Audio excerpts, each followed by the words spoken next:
jenerali wa jeshi Muhoozi, mtoto wa Museveni pale Uganda, ameweza kusema kwamba it has been scientifically proven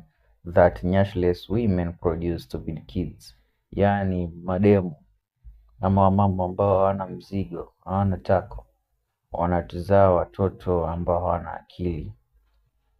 Sijui kama ni jambo la kweli ama jambo la uongo,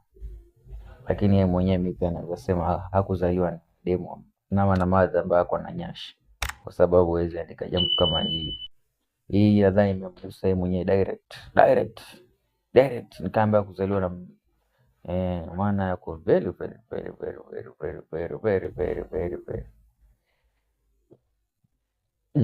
siwezi sema, lakini point ambayo kwenye statement mimi nitasema pendeni nyashi.